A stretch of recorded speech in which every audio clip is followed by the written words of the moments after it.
Es una chulada. La decisión del INE de ocultar su encuesta ironiza a Mier y despedaza a Lencho. La decisión del Instituto Nacional Electoral INE de esconder la encuesta que arroja resultados en favor de la reforma electoral fue una chulada, ironizó el coordinador de Morena en la Cámara de Diputados, Ignacio Mier Velasco. Mier consideró que la opacidad del INE hace relevante la reforma. La mayoría de los mexicanos están en contra de que la partidocracia seleccione e imponga a los consejeros, que responden a los intereses de los partidos. Hay casos extremos. Quien mangonea es Claudio X, que tiene voz casi palabra de rey en algunos consejeros, cuestionó en conferencia de prensa. El legislador refirió que en sus más de 400 asambleas informativas en los municipios, Morena ha insistido precisamente en la ciudadanización del INE. ¿Quién puede estar en contra de un instituto ciudadanizado? Nadie. También es una chulada el costo del INE y sus fideicomisos por casi 2,000 millones de pesos para beneficio propio y de los altos directivos. Una de las premisas de la democracia en cualquier país es la transparencia, y lo único que demostraron es que son opacos, porque hacen estudios de opinión el órgano encargado de las elecciones y no lo transparentan. Es una chulada. Es una pena que eso esté sucediendo. Por eso es importante la reforma electoral. No estamos en contra de la ciudadanización, sino del abuso, de la imposición de las dirigencias, de la partidocracia y de las cúpulas. Que sea el pueblo el que defina. ¿Qué temor le tienen a la opinión de la gente? Finalizó contundente. Veamos enseguida cómo el diputado Nacho Mier de Morena despedaza a Lorenzo Córdoba por esconder sus encuestas. Diputado, buenos días. Manuel. ¿Qué tal, diputado? Oiga, para saber sobre esta polémica que se ha generado en torno a lo del INE, de que pues esta encuesta que no dieron a conocer públicamente se encontraba en el portal de transparencia, hoy se les dice que la ocultaron, que se les pide más transparencia al respecto de esta información que generan ellos. Esa sería una. La otra es, pues continúa la polémica en la Comisión Nacional de Derechos Humanos. Hoy ya salen a desmentir a través de un comunicado diciendo que nunca interfirieron en el ámbito del INE, pero unos días antes también los integrantes de ahí del comité dijeron que no habían facultado a la presidenta para que hiciera ese tipo de pronunciamientos. En ese sentido, ¿sería conveniente que ella viniera también a hacer aquí a comparecer ante los diputados sobre su actuación? Bueno, primero, lo del INE fue una chulada, ¿no? Lo que hemos venido diciendo sistemáticamente, lo que hemos venido hablando en las asambleas informativas. Morena lleva 412 asambleas informativas y ese es el sentir de la gente. Es lo que piensan las mexicanas y los mexicanos. ¿Quién puede estar en contra de un instituto ciudadanizado? Nadie. Pero la mayoría de los mexicanos, más del 75%, están en contra de que sea la partidocracia la que seleccione y ponga a los, porque ese es el término, poner a los consejeros. Y luego responden a los intereses de los partidos. O hay casos extremos que ni siquiera de los partidos, sino de los que mangonean a los partidos, como es el caso de Claudio X González. Entonces él tiene ahí una voz que es casi palabra de rey en algunos consejeros, la opinión que tiene. Pues es una chulada también sobre el costo, sobre sus fideicomisos, fíjense nada más, una de las premisas de la democracia en cualquier país es la transparencia. Y lo único que demostraron es que son opacos. Son opacos con los fideicomisos por casi 2,000 millones de pesos que tienen para beneficio propio y de los altos directivos del instituto. Y son opacos porque hacen estudios de opinión el órgano electoral responsable de las elecciones en México y no lo transparentan. Por eso digo que es una chulada, es una pena que esto esté sucediendo y por eso es importante la reforma electoral. No estamos en contra de la ciudadanización, estamos en contra del abuso, de la imposición de las dirigencias de la partidocracia en este país y de las cúpulas. Que sea el pueblo el que defina. ¿Qué temor le tienen a la opinión de la gente? Si la gente se expresa y lo manifiesta. De la Comisión Nacional de Derechos Humanos es un tema que lo tiene que analizar sus integrantes. Ella expresó un punto de vista, cómo derivó esa opinión, entonces que se tiene que dirimir al interior. Nosotros en el fondo coincidimos en lo que está diciendo, que si con todo o no el aval ese ya es otro tema, pero en el fondo coincidimos en que este país tiene que ser un país más democrático, más equitativo, menos oneroso, menos injusto. En esto estamos todos de acuerdo.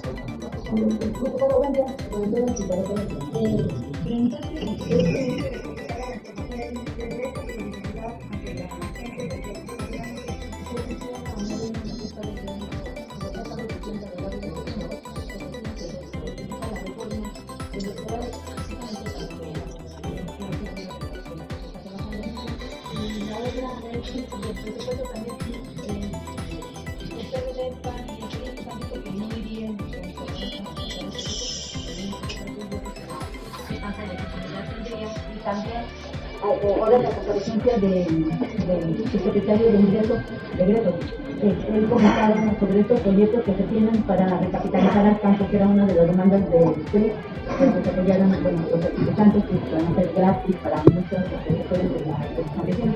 Entonces, esto pues tendría como solucionar un poco las exigencias de tricolor hacia el presupuesto para que sean juntos.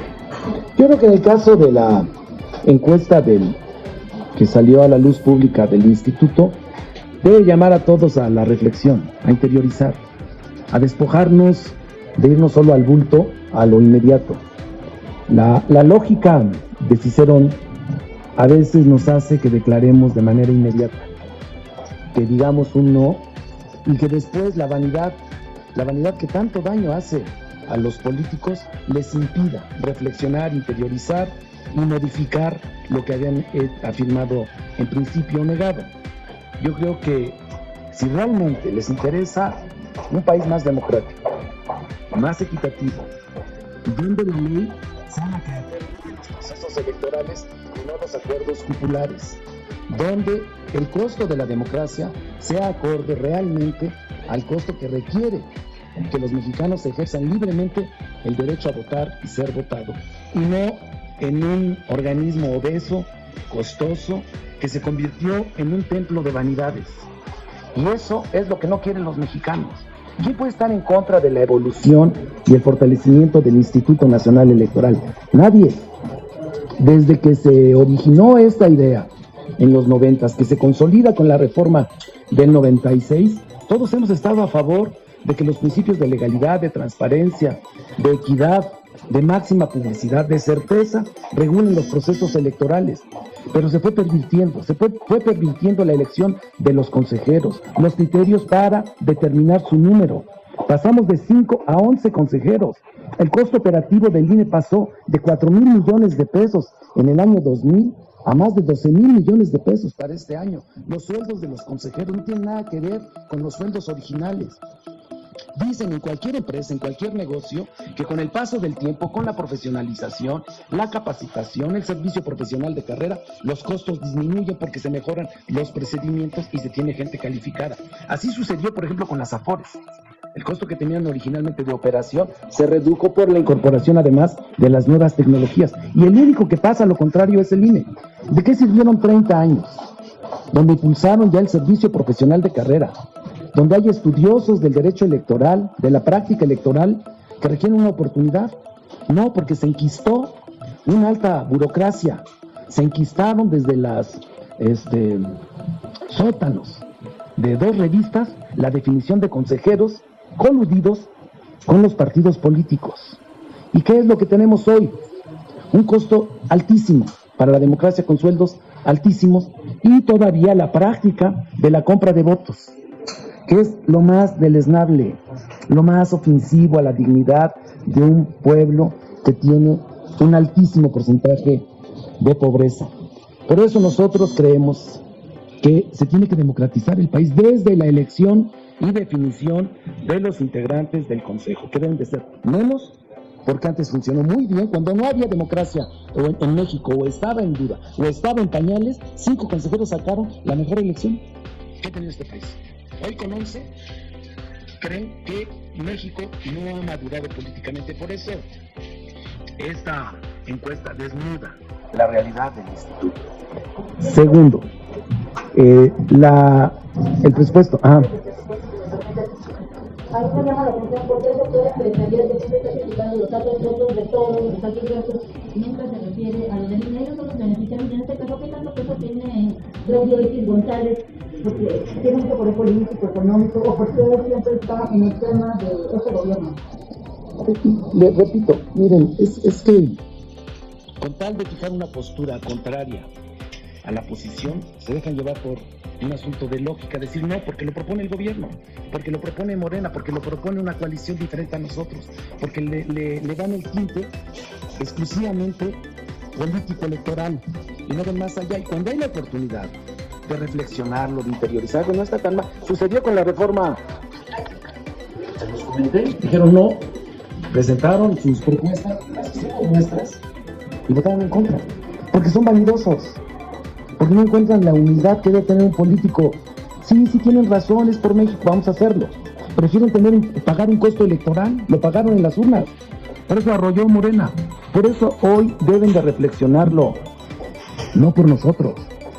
Nosotros no nos interesa, Morena, ganar jugo o raja política, electoral. Nos interesa realmente tener un país más democrático. Con las reglas actuales, quien más se beneficia es Morena, en todos los sentidos, pero no lo queremos. No lo queremos. Y no es que seamos los Robin Hood de la política, ni los chuchos rotos de la política. No. Realmente lo que nosotros queremos es que haya un país más democrático, porque venimos de esa lucha, de esos fraudes, porque los vivimos, porque los padecimos, porque nos indigna la manera en que se lucra con la pobreza de la gente, comprando votos, porque nos indigna que haya sueldos tan estratosféricos, ofensivos para la población. 8,000 pesos gana un maestro de la escuela pública en México. Incluso ganan mejor los maestros de la escuela pública en México que los maestros de la escuela privada en este país. Y los consejeros, con esos sueldos, por nominales, por arriba de 200,000 pesos, más todas sus prestaciones, sus seguros, la doble apoyo que reciben por concepto de vacaciones, cuando todos los trabajadores tienen una prima vacacional, ellos tienen doble prima vacacional, tienen seguro de gastos médicos mayores, aunque están afiliados y tienen por seguridad social al ISSSTE, tienen el doble retiro con su fideicomiso de 600 millones de pesos, entonces alcanzan cifras superiores a los 400,000 pesos. Eso no puede ser posible en un país verdaderamente democrático. La democracia empieza porque haya la misma tasa para medir a todos, a trabajos iguales, salarios iguales. Dale en me gusta, suscríbete, activa la campanita y compártelo para que más gente lo vea.